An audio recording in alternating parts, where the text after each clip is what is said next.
Bueno, hermanos, pues buenos días y de nuevo un privilegio predicar la palabra del Señor. Y hoy quería que fuésemos a Hechos, capítulo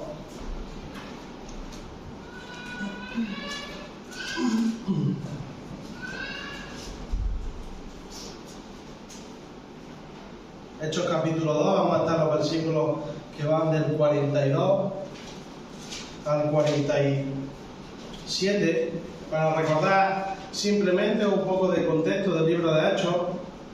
El libro de Hechos está escrito por el apóstol Lucas y narra la historia de la iglesia primitiva. En sus capítulos narran aproximadamente unas 3 décadas desde el inicio de la iglesia en Pentecostés hasta el encarcelamiento de Pablo en Roma.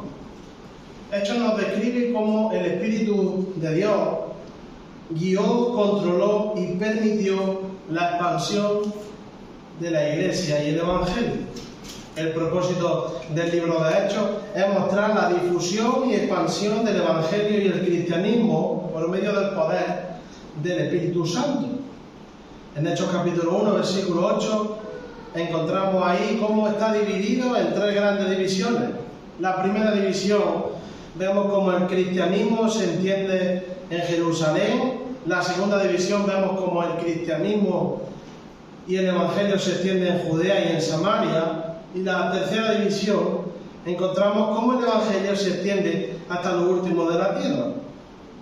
Ahora, en el contexto inmediato, en nuestro texto de hoy, podemos ver la ascensión del Señor Jesucristo, la elección del nuevo apóstol, la venida del Espíritu Santo que estaba prometido y el primer sermón de Pedro que dio como resultado la conversión de aproximadamente 3.000 personas.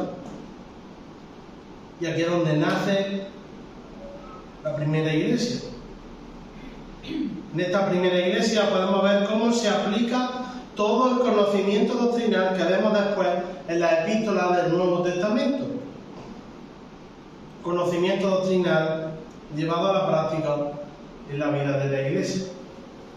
Dice nuestro texto de hoy, Hechos capítulo 2, versículo 42. Y perseveraban en la doctrina de los apóstoles, en la comunión unos con otros, en el partimiento del pan y en las oraciones. Y sobrevino temor a toda persona, y muchas maravillas y señales eran hechas por los apóstoles. Todos los que habían creído estaban juntos y tenían en común todas las cosas, y vendían sus propiedades y sus bienes y los repartían a todos según la necesidad de cada uno. Y perseverando unánimes cada día en el templo y partiendo el pan en la casa, comían juntos con alegría y sencillez de corazón, alabando a Dios y teniendo favor con todo el pueblo. Y el Señor añadía cada día a la iglesia los que habían de ser salvos. Vamos a orar. Señor y Padre, te damos las gracias por tu palabra, te damos las gracias porque podemos estar un día más en ella. Gracias, Señor, porque es un privilegio. Y te pido, Señor, que tú nos ayudes a leer tu palabra, a entenderla, a aplicarla en nuestra vida. Que tú me ayudes a mí, Señor, con mi voz, Señor, a predicar, Señor, fielmente tu palabra, Señor. Que tú me guíes, que tú me ayudes, que tú me uses para tu gloria, para poder leer tu palabra, explicarla y aplicarla, Señor, conforme, Señor, a tu voluntad, Señor, en esta mañana. Y que todo sea para tu gloria conforme a tu voluntad, Padre. Pues todo esto te lo pedimos y te damos las gracias. En nombre de Cristo Jesús. Amén. Si hay algo en que el mundo cristiano ha devaluado con el tiempo es la importancia de la iglesia local. En el día de hoy se busca la iglesia más cercana a las casas, la que tenga un buen número de miembros, la que haya gente conocida. Y estas no son las verdaderas prioridades que tiene una iglesia. Los llamados cristianos tratan la iglesia como un mero trámite dominguero al que deben de ir para acallar sus conciencias sin pensar que lo que está en juego es la salud espiritual de ellos y de sus familias.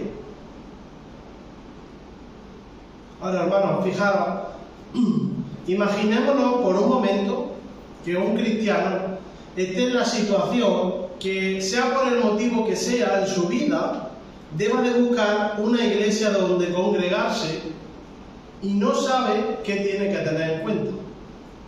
¿Cómo lo hace?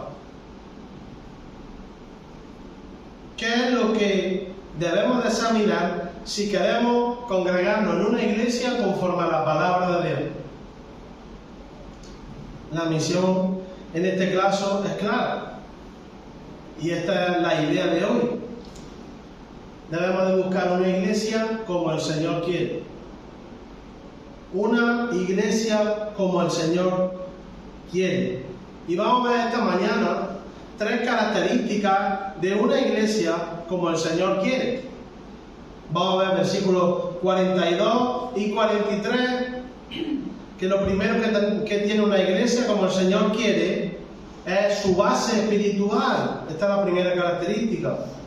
La segunda característica de una iglesia como el Señor quiere es su unidad espiritual, versículos 44 al 47 de la primera parte. Y la tercera característica de una iglesia como el Señor quiere es una iglesia que tiene reposo espiritual. Versículo 47 de la segunda parte. Así que fijaros, ¿qué tiene una iglesia como el Señor quiere? En primer lugar, la primera característica, tiene una base espiritual. Dice versículos 42 y 43, y perseveraban en la doctrina de los apóstoles, en la comunión unos con otros, en el partimiento del pan y en las oraciones. Y sobrevino temor a toda persona, y muchas maravillas y señales eran hechas por los apóstoles. Y en estos 2 versículos, hermanos, encontramos lo que es realmente una iglesia. La base espiritual de una iglesia, encontramos en estos versículos que se compone de 5 elementos en su base espiritual. Fijaros, ellos eran salvos, bíblicos, tenían comunión, recordaban la cruz y oraban como iglesia. Salvos, bíblicos, tenían comunión, recordaban la cruz y oraban como iglesia. Fijaros, el primer elemento es que ellos eran salvos. ¿Cómo lo sabemos? Dice, y perseveraban. Y esto es sumamente importante. Los 3.000 que confesaron a Cristo y fueron bautizados en el versículo 41 son quienes perseveran. La perseverancia es lo que evidenció su salvación. Y de estos 3.000 no nos dice el versículo que perseveraban algunos que otros perseveraban, no, nos dice todos dieron evidencia de salvación verdadera porque todos perseveraron. A pesar del odio, de la burla y la persecución que sufrieron, ellos permanecieron fieles al Señor. Su perseverancia, su fidelidad a Cristo, a pesar de todo, es un ejemplo. Es lo que dio evidencia de su salvación verdadera. Y esto es un elemento básico que compone la base espiritual de esta iglesia, que es como el Señor quiere. La salvación verdadera queda mostrada por su perseverancia en Cristo. Como nos dice Juan 8:41, si vosotros permaneciereis en mi palabra, seréis verdaderamente mis discípulos.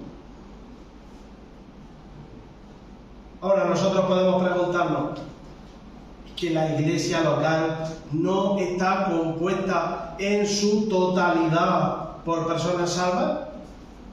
Pues muchas veces no.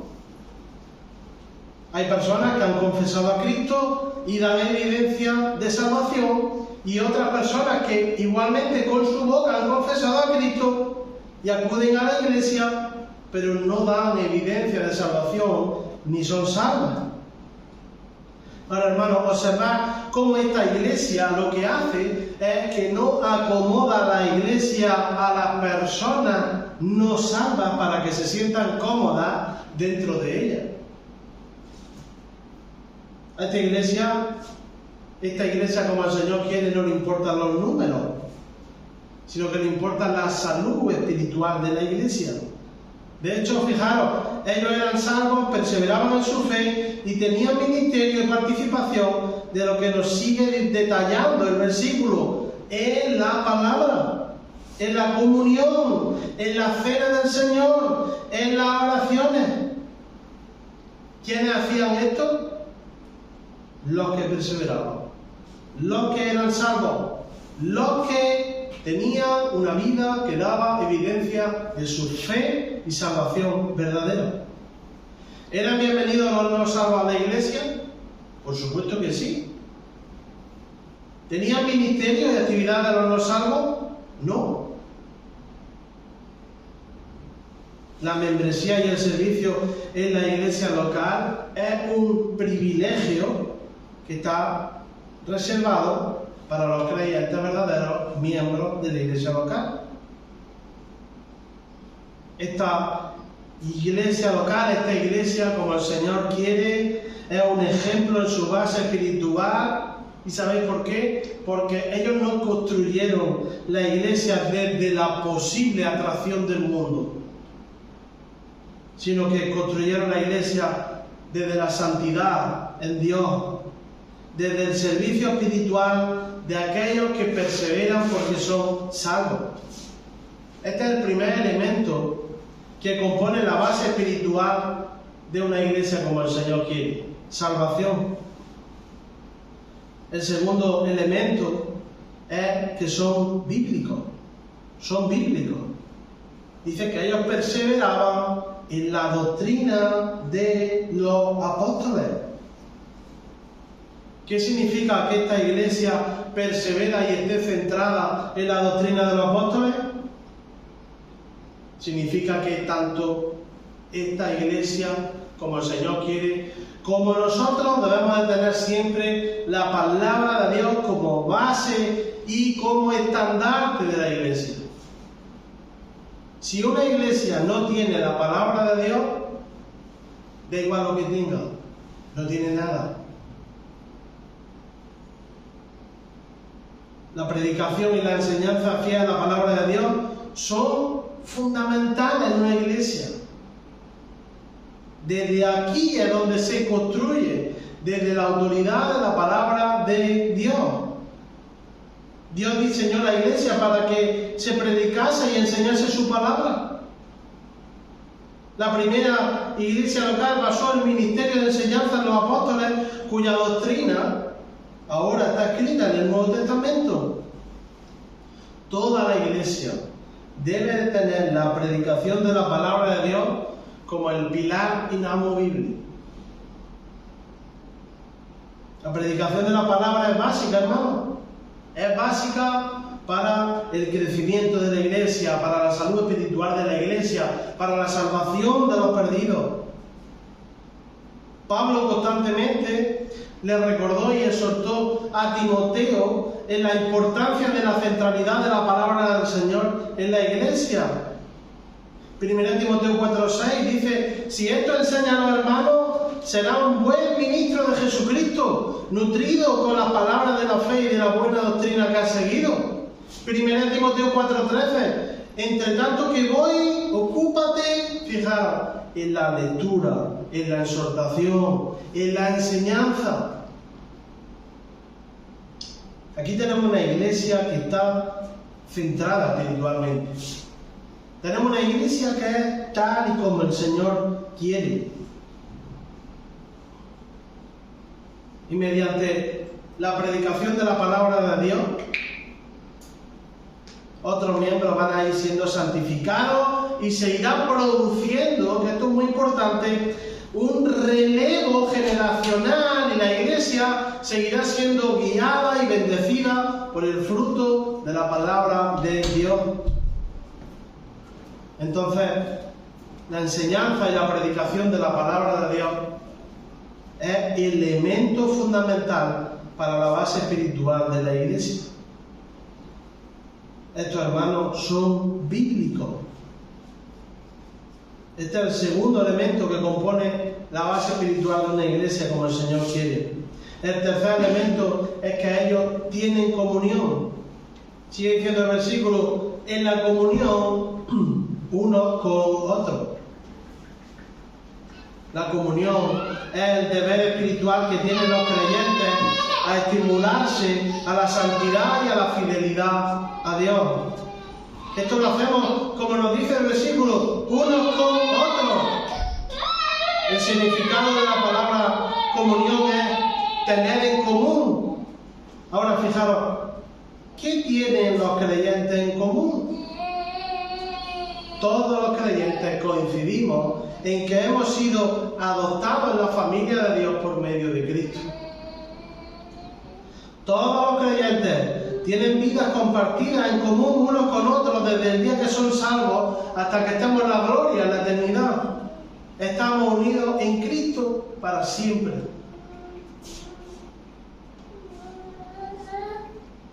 Y principalmente para tener comunión lo hacemos con la iglesia local. Y en la iglesia local la Biblia no contempla la vida cristiana separada de los demás creyentes. Estamos unidos en Cristo, pasamos tiempo juntos en comunión porque somos la iglesia de Dios. No tenemos una vida de viernes y de domingo en que luego cuando nos vamos a nuestras casas, por decirlo así, tenemos nuestra verdadera familia, que son nuestros amigos del mundo. No, hermano.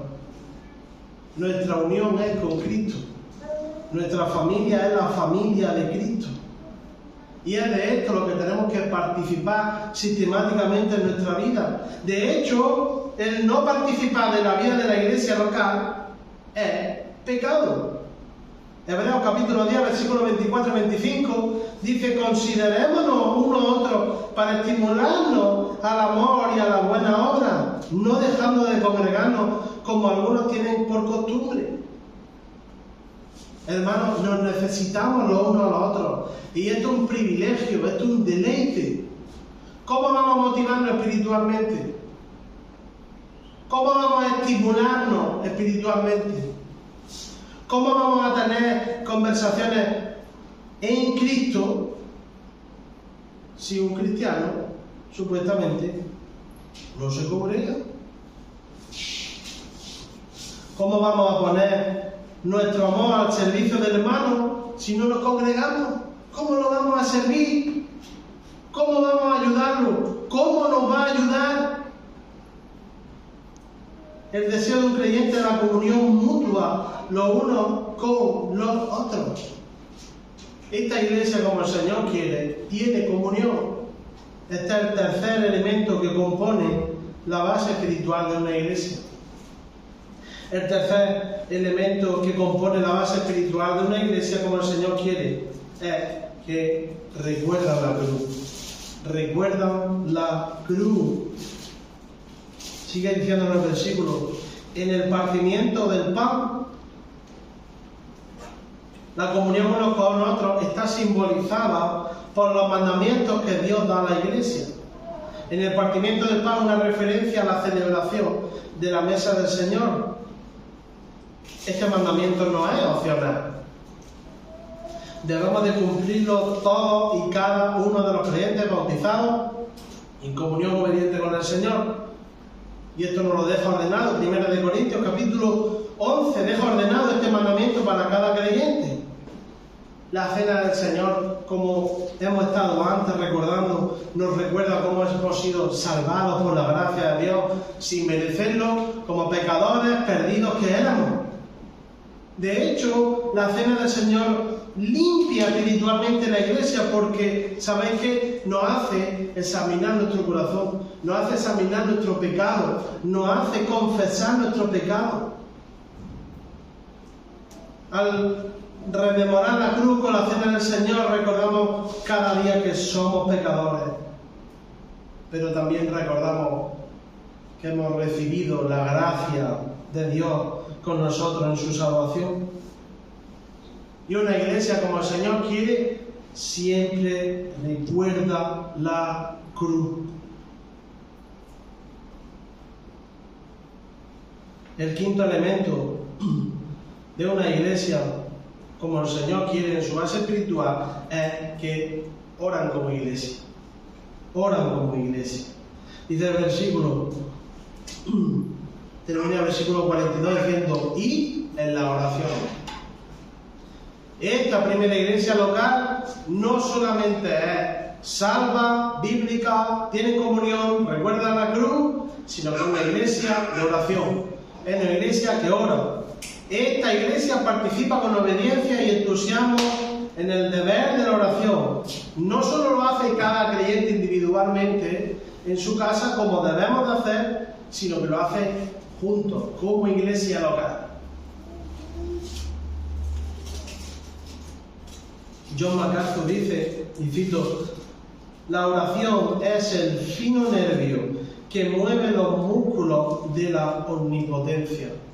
Fin de la cita. Esta iglesia entiende que la oración es la fuente de la provisión divina para todas sus necesidades espirituales y para alabar a Dios y glorificarlo. Y ojo, el versículo al completo no nos dice que algunos oraban, sino que todos oraban como iglesia. Al igual que todos perseveraban, al igual que todos estudiaban la palabra, tenían comunión, recordaban la cruz, todos oraban como iglesia. Es un privilegio, hermano. Esto es un privilegio. Y esto es algo que la iglesia ha olvidado. Es algo que la iglesia local de hoy en día ha dado de lado. La iglesia no tiene oración. Las reuniones de oración, ¿qué le pasa? Son las menos atractivas para las personas de la iglesia. Son las reuniones más vacías allá donde vayamos.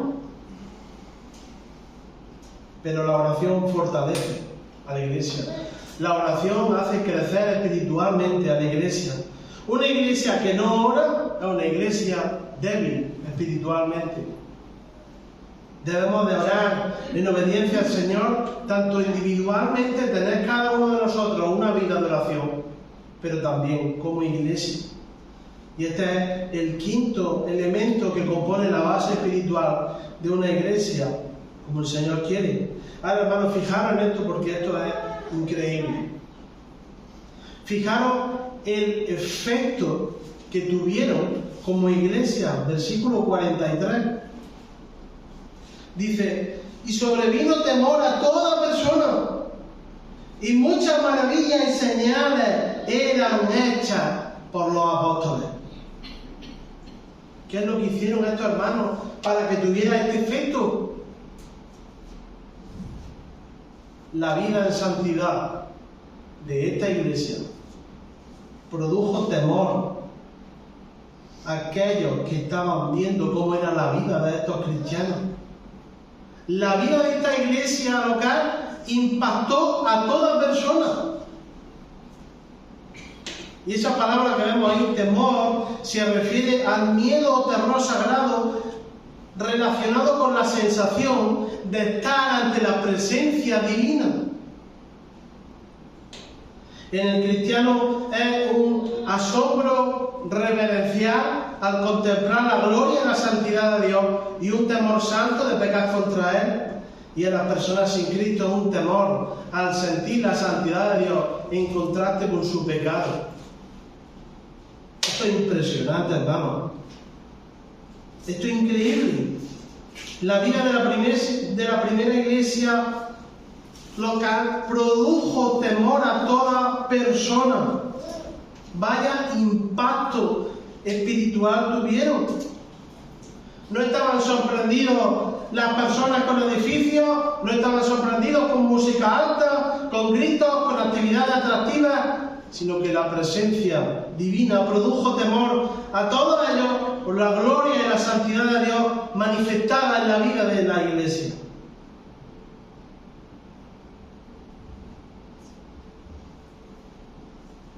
Una de las razones de ese temor eran las muchas maravillas y señales que eran hechas por los apóstoles. Y ojo, las maravillas y las señales no son algo sin sentido, sino que estaban diseñadas para revelar verdad espiritual. Estaban diseñadas para predicar el Evangelio. Estaban diseñadas para que el Señor salvara a personas sin Cristo. Esa es la razón. llevar a la persona a Cristo. ¿Quiénes la hacían? Eran hechas por los apóstoles, nos dice el versículo. Las maravillas y las señales estaban reservadas para ellos por la voluntad soberana de Dios. Y a día de hoy no hay señales y maravillas de este tipo porque no hay apóstoles. Los requisitos para ser apóstoles los encontramos en el capítulo 1, versículo 15 hasta el 26 de Hechos. El efecto que produjo la base espiritual de esta iglesia como el Señor quiere fue impresionante. Ellos no usaron métodos humanos para que la iglesia fuese más atractiva.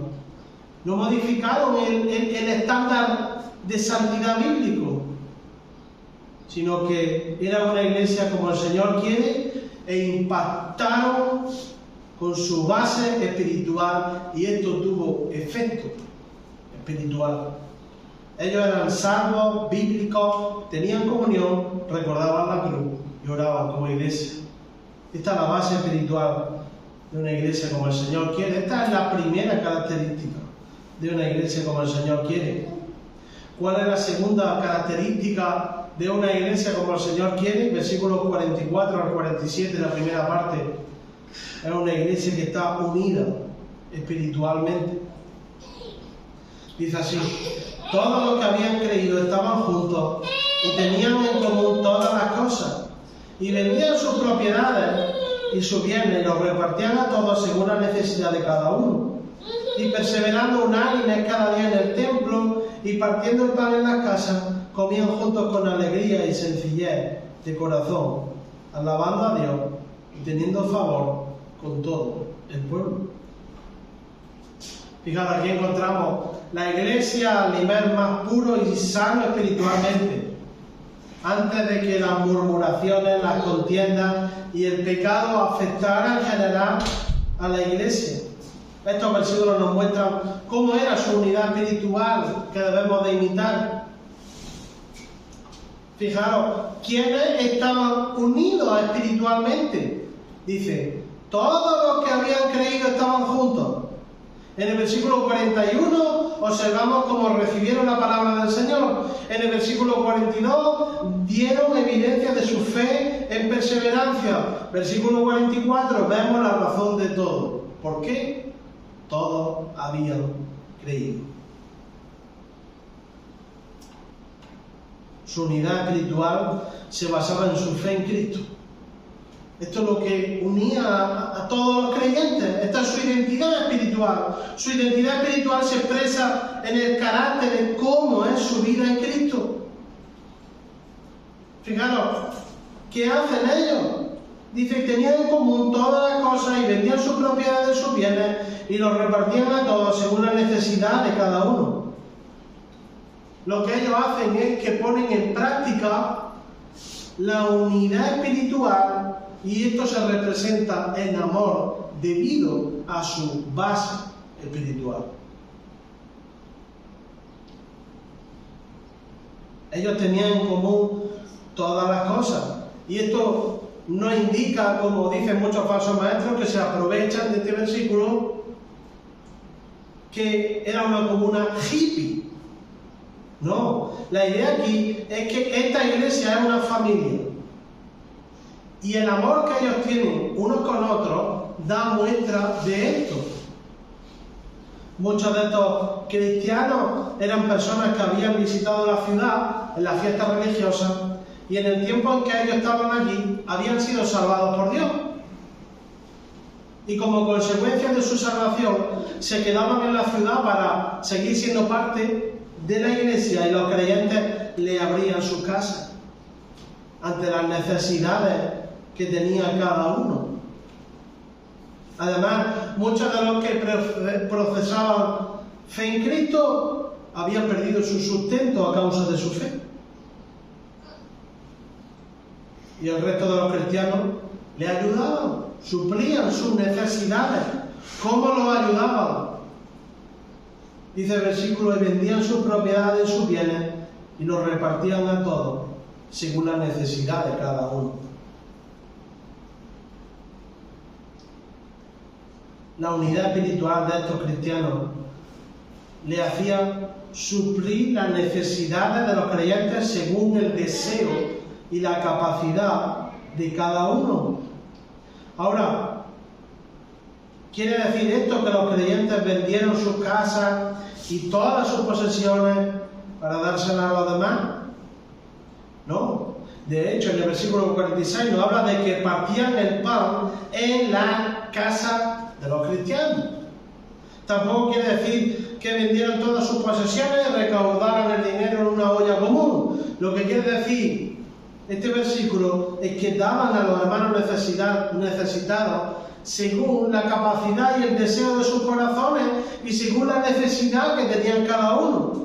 No quiere decir que vendían sus casas para dárselas al hermano y ellos se quedaban sin casa, sino que su amor le hacía proveerle de aquello que necesitaban sus demás hermanos necesitados para vivir. Los cristianos daban dinero y vendían algunas de sus propiedades para suplir a los demás hermanos que estaban en necesidad. Y ojo, tenemos que tener claro que no se obligaba a nadie. Esto era algo voluntario, esto era algo que salía por el efecto de la base espiritual de la iglesia. Esto era algo que salía con el deseo que tenían en su corazón de glorificar a Dios por el amor que tienen a Dios y por el amor que tienen a los hermanos. Entonces su necesidad espiritual se representaba en amor, supliendo las necesidades de los demás cristianos según pudiera cada uno. Pero observad, hermanos, cómo este texto nos muestra que su unidad espiritual se compone de la comunión espiritual en la iglesia también. Fijaros, nos sigue diciendo el versículo: y perseverando unánimes cada día en el templo, y partiendo el pan en las casas, comían juntos con alegría y sencillez de corazón, alabando a Dios. Esta iglesia, como el Señor quiere, está unida espiritualmente, tanto en necesidades terrenales como en necesidades espirituales. Y lo que podemos observar aquí es que desde el versículo 41, que eran aquellos que habían recibido la palabra, estaban perseverando según el versículo 42, se recalca que habían creído y estaban juntos, versículo 44, y aquí vemos en el versículo 46, que ellos, ¿qué hacían? Seguían perseverando.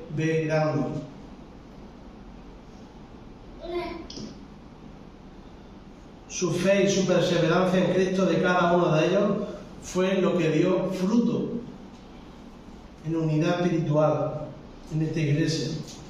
La fe y el fruto de esa fe no se interrumpe.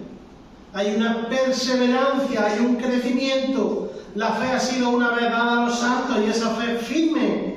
Y esa fe es verdadera hasta que estemos en la gloria, no por nuestras propias fuerzas, sino por el poder de Dios que nos sustenta y va a completar su obra en nosotros. Esa palabra unánime que vemos ahí expresa la unidad espiritual.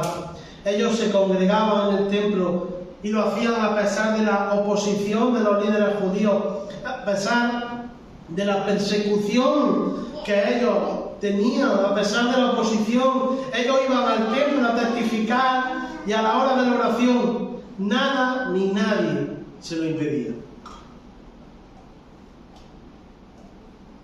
Y fijaros cómo los momentos de la unidad espiritual no se limitaban cuando ellos se congregaban habitualmente, sino que el versículo nos dice: y partiendo el pan en la casa, comían juntos con alegría y sencillez de corazón, alabando a Dios. Esto es maravilloso, hermano. ¿Qué ejemplo espiritual para nosotros de esta iglesia? No solo se veía cuando se congregaban, sino que su unidad espiritual iba más allá de la iglesia. Su unidad espiritual la hacía con juntarse en la casa, Y todo esto nos da la idea de que tenían cultos de comunión en sus casas, de que recordaban el amor de Dios sobre ellos. Fijaros, eran de buena influencia espiritual los unos con los otros. Es una iglesia que está totalmente centrada espiritualmente en Cristo, por su base espiritual. Tenían conversaciones de la palabra de Dios, su actitud y unidad espiritual era sin murmuraciones, sino que era conforme al deseo del Señor para su iglesia. Esto es lo que produce la unidad espiritual que se representa en amor. Esto es lo contrario de lo que hacen muchos, que se juntan en la casa para poner verde a los demás hermanos, para jactarse de los espirituales que son ellos y los pecadores que son los demás. No, hermanos, esto no es lo que hay que hacer. La unidad espiritual tiene como fruto, como base, amor los unos con los otros. Esto, hermanos, es lo que tenemos que buscar cuando nos juntamos con nuestros hermanos, tanto dentro de la iglesia como fuera. Y ellos hacían esto con alegría y sencillez de corazón, alabando a Dios. Fijaros, y esto nos llama la atención. Esta iglesia tiene como objetivo la gloria de Dios, y esto produce en ellos gozo. Esa palabra alegría que vemos ahí significa alegrarse, y la clave para conocer la alegría de estos hermanos es su sencillez de corazón. Esa palabra sencillez es simplicidad. Y esto no significa que sean personas simples, que sean personas básicas, que sean personas que no saben de nada. No.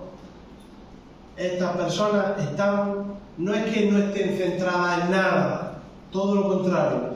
Están centradas en lo importante. Están centradas espiritualmente. Están centradas en Cristo. Ellos están centrados en la gloria de Dios. Este es su deseo. Dice que ellos están con alegría y sencillez de corazón, alabando a Dios. Ahora, fijaros, hermanos, y esto nos llama la atención. ¿Por qué estos cristianos están gozosos? ¿Por qué? Si son perseguidos, son insultados, no les sobra el dinero, no son personas con un alto nivel social, no son poderosos, muchos han perdido todo lo que tenían. ¿Por qué? ¿Por qué ellos están gozosos? Fijaros, vamos por un momento al Salmo 16.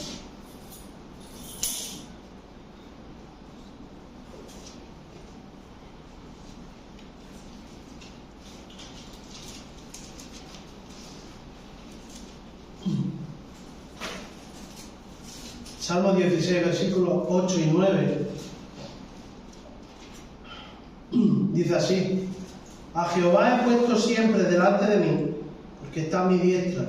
No seré conmovido. Versículo 9. Se alegró por tanto mi corazón y se gozó mi alma. Mi alma también reposará confiadamente. En el versículo 8 vemos como el salmista glorifica a Dios. ¿Qué sucede en el versículo 9? Dios produce gozo en su corazón y en su alma.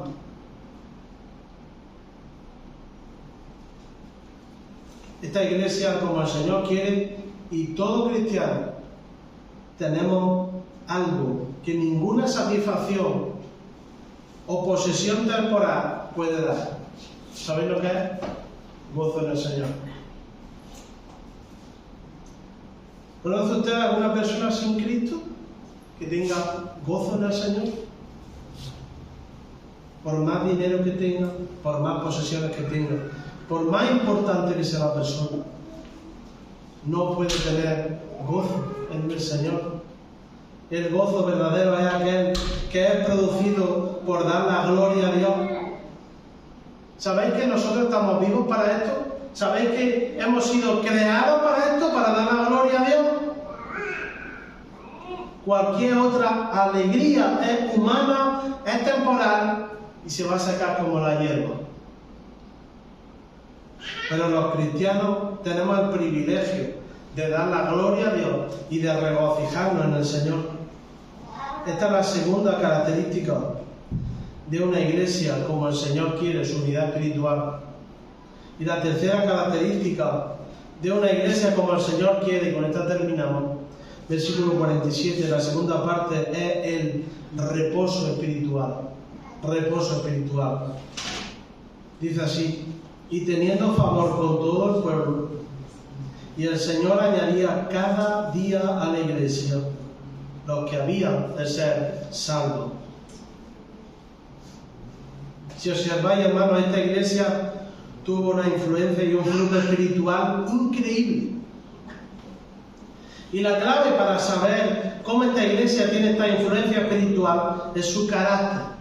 La base espiritual se mostró en unidad espiritual y esto se representa en amor. Esta iglesia, ¿sabe lo que hace? No esconde su vida.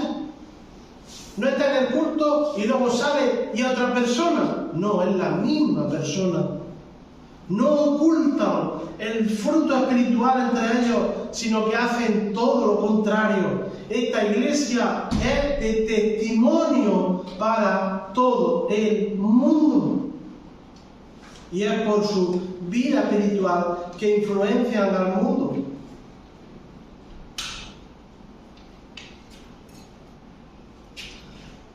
Perdón.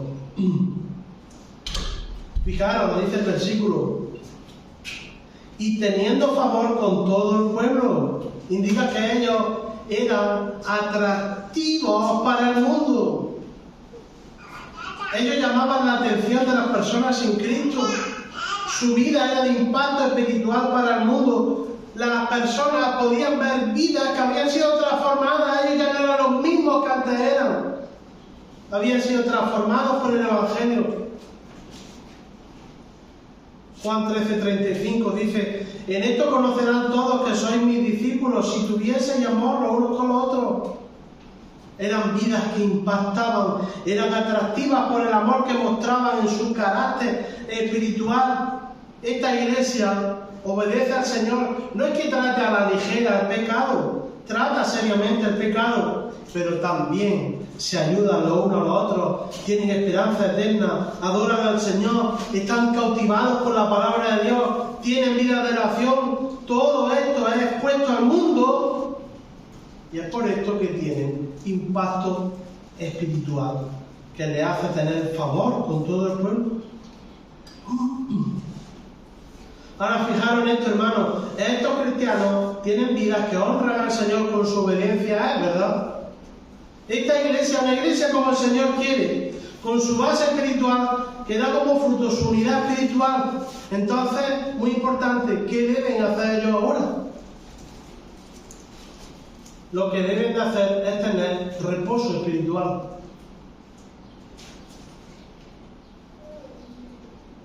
Termina diciendo en el versículo 47: y el Señor añadía cada día a la iglesia los que habían de ser salvos.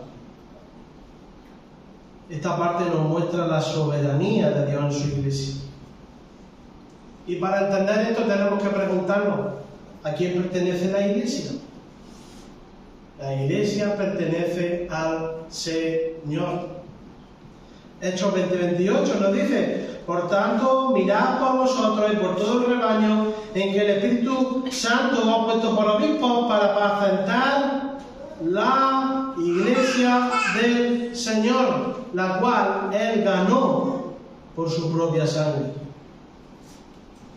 El Señor Jesucristo, con su sacrificio, compró su iglesia. Él hizo el pago con su propia sangre.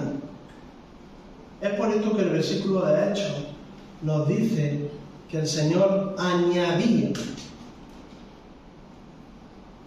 Ahora, tenemos que preguntarnos esto: ¿el Señor añade creyentes a la iglesia de forma improvisada? Conforme van surgiendo las cosas, Él los añade. No.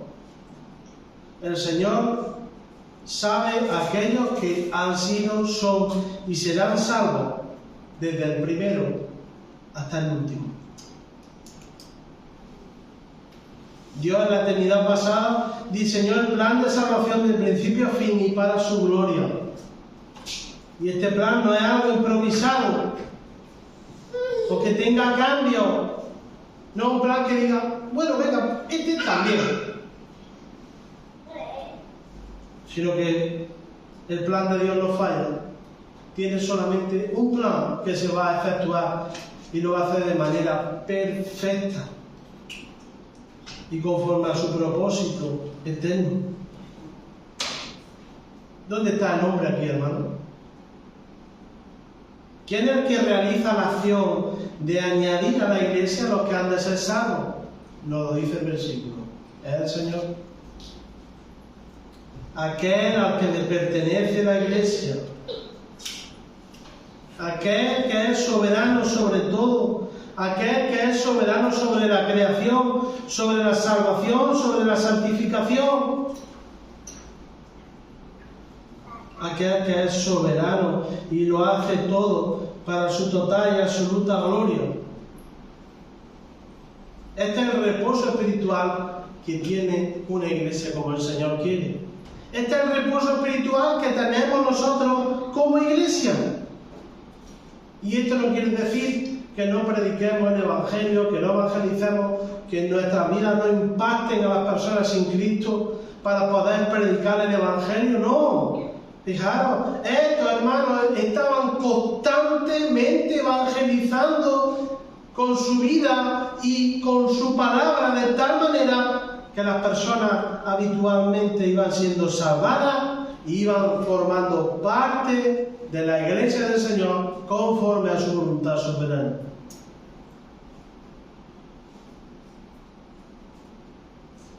No da igual lo que haga esta iglesia ni nosotros por esto. Tenemos reposo espiritual y gloria a Dios por ello. Pero esto no implica una dejadez espiritual.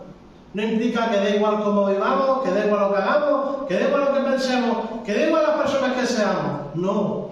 Tomemos como ejemplo esta iglesia. Esta iglesia tuvo este efecto, impacto espiritual, porque es una iglesia como el Señor quiere, tanto en su base espiritual como en su unidad espiritual, y es por esto que esta iglesia fue una iglesia bendecida por el Señor. Y esta es la clave de este versículo. Este versículo no nos indica que tengamos desidia espiritual, este versículo nos motiva a todo lo contrario. Es para que tengamos reposo espiritual en que si somos una iglesia como el Señor quiere, el Señor de la iglesia guiará a cada uno de los pasos conforme a su propósito y voluntad soberana. No deben de preocuparnos los números, no deben de preocuparnos un número amplio de miembros que tenga la iglesia, no debe de preocuparnos quién entra y sale de la iglesia, no debe de preocuparnos esto. Lo importante de la iglesia no son los números, es la salud espiritual de la iglesia, sea que haya 3.000 miembros o 5. El criterio y la preocupación es la misma, la salud espiritual de la congregación. Y el Señor, el reposo que tenemos es que va a mantener fieles y con fruto a los creyentes verdaderos por la unción del Santo, y añadirá según su voluntad soberana a aquellos que han de ser salvos. Y esto, hermanos, es el enorme reposo espiritual de una iglesia como el Señor quiere. Hermanos, ¿qué busca en una iglesia? Busca una iglesia como el Señor quiere, una iglesia bíblica que tiene comunión, que recuerda la cruz, que oran como iglesia, que dan evidencia de salvación con su perseverancia y obediencia al Señor, que impacta al mundo, que están unidos espiritualmente y que reposan en la soberanía de Dios para su iglesia. ¿Es para ti importante la iglesia, hermano? ¿O es más importante para ti que te diviertas, que haya una música bonita, que todo sea sonrisa y felicidad mundana, aunque la autoridad de la palabra de Dios esté a un lado? Piénsalo. ¿Es esto importante para ti? ¿O te vale cualquier edificio que tenga un cartel de iglesia? Congrégate en una iglesia como el Señor quiere. El Señor bendiga su palabra. Amén.